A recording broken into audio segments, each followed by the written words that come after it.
director of Institute of Craniofacial Aesthetic and Plastic Surgery. In the Department of Plastic Surgery, hand surgery, microsurgery, burns எல்லாம் பண்ணினாலும் இந்த craniofacial surgeryல புதுமையாக ஒரு 3 operation இப்ப பண்ணினோம். அது என்னன்னா வாயே திறக்க முடியாதவங்களுக்கு temporomandibular joint, அதாவது jaw joint னு சொல்லுவோம். அந்த jaw joint total replacement, ஹிப்புக்கு பண்ற மாதிரி நீக்கு பண்ற மாதிரி ரீப்ளேஸ்மெண்ட் பண்ணியிருக்கோம். இது ரொம்ப காமன் ப்ரொசீஜர் இல்லை. இதை தவிர இந்த 3 பேஷண்ட்டுமே ஒரு ஸ்பெஷல் டைப் ஆஃப் பேஷண்ட்ஸ். நார்மலாக பண்ணுற டிஎம் ஜாயிண்ட் ரீப்ளேஸ்மெண்ட் இல்லை. இதில் முதல் பேஷண்ட்டு ஆல்ரெடி அவங்களுக்கு மைக்ரோ சர்ஜரி வெளியில் பண்ணி அதில் காலிலேருந்து எலும்பை வச்சு திறந்து விட்டுருக்காங்க. அது அப்படியே ஃபியூஸ் ஆகிடுச்சு. ஸோ அந்த காலிலேருந்து மேலே வச்ச எலும்பை திரும்ப நாங்கள் வெட்டி அதை ஒரு கேப் கிரியேட் பண்ணி அந்த இடத்துல இந்த ஆர்டிஃபிஷியல் டோட்டல் ஜா ஜாயிண்ட்டை போட்டிருக்கோம். இந்த 2வது பேஷண்ட் சின்ன வயசுலேயே அவருக்கு இந்த ஜா ஓப்பன் பண்ண முடியாததுனால கீழ்த்தாடை வளர்ச்சியே இல்லாமல் இருந்தது. ஹைப்போப்ளேசியான்னு சொல்லுவோம். அதை வளர்ச்சியே இல்லாத இந்த கீழ்த்தாடைய டிஸ்ட்ராக்ஷன்ங்கிறபடி ஒரு பின்ஸ் போட்டு அந்த ஜாவை லெங்தன் பண்ணினோம் முதல்ல. ஸோ அதனுடைய ஹைட்டு லெங்க்த்து ரெண்டையும் ஜாஸ்தி பண்ணி அந்த மேண்டிபிளை நார்மல் சைஸுக்கு கொண்டு வந்தோம். அதனால பல்லும் மீட் பண்ணுற மாதிரி கொண்டு வந்துட்டு அதுக்கப்புறம் செகண்ட் சர்ஜரியில் வாயை திறந்து அந்த இடத்துல ஆர்டிஃபிஷியல் ஜாயிண்ட் போட்டோம். 3வது பேஷண்ட்டு ஒரு டியூமர் பேஷண்ட். அந்த ஜாயிண்ட்டை டியூமருக்கோசரம் அவங்க எடுத்துட்டாங்க. அதை தவிர நாங்கள் ஆர்டிஃபிஷியல் ஜாயிண்ட் போட்டால் ஃபிக்ஸ் பண்ண வேண்டிய அந்த போனையும் முன்னாடி எடுத்திருந்தாங்க.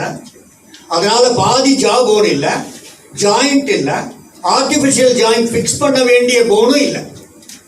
ஸோ அதனால அவங்களுக்கு கம்ப்யூட்டர் அசஸ் பண்ணி அதில் சர்ஜரி முதல்ல பண்ணி அந்த சர்ஜரி மூலமாக நாங்கள் எவ்வளவு வேணும் போனுங்கிறதுக்கு ஆர்டிஃபிஷியலாக டைட்டேனியத்தில் அந்த போனை கிரியேட் பண்ணினோம்.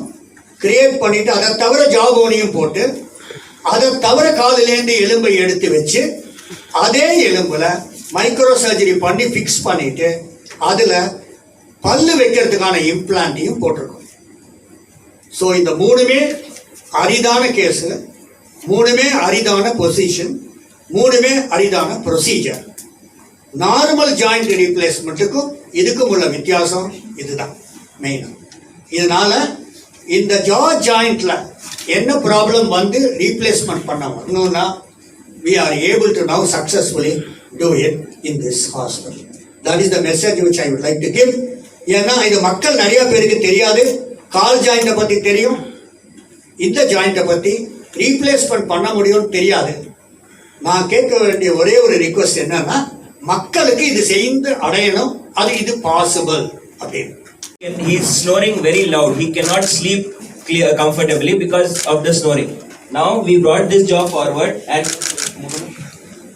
now this is his mouth opening. This is immediately. It's only been hardly 2 to 3 weeks the surgery has happened. We are expecting approximately another 15 to 20 millimeters of mouth opening now. We have done full teeth set as well as the jaw and jaw surgery and bringing jaw forward for this boy. He has been eating only since he was eating only mashed rice so many years. Only the last 2-3 weeks he started eating food as in food so many after so many times. He is now 26 years old. And he wants to bite home. And that is his only desire, to have biryani from here and go. So we will get that. And she is Sarla. She will introduce herself. Good evening to all. I am Sarla in Neyveli.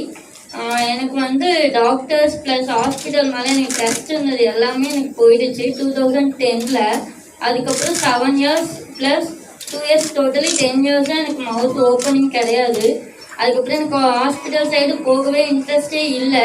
ஏன்னா என்னால் மவுத் open பண்ண முடியல, சாப்பிட முடியாது, plus எல்லாமே smash பண்ணி தான் சாப்பிட்டுட்டு இருந்தேன். நான் அடிக்கடி நினைக்கிறது என்னன்னா என்னால் இதுக்கப்புறம் நடக்காது, எனக்கு சர்ஜரி நடக்காது, ப்ளஸ் என்னால் மவுத் ஓப்பன் பண்ண முடியாது, இதுக்கப்புறம் நமக்கு அவ்வளோதான் லைஃப் அப்படின்னு நினச்சேன்.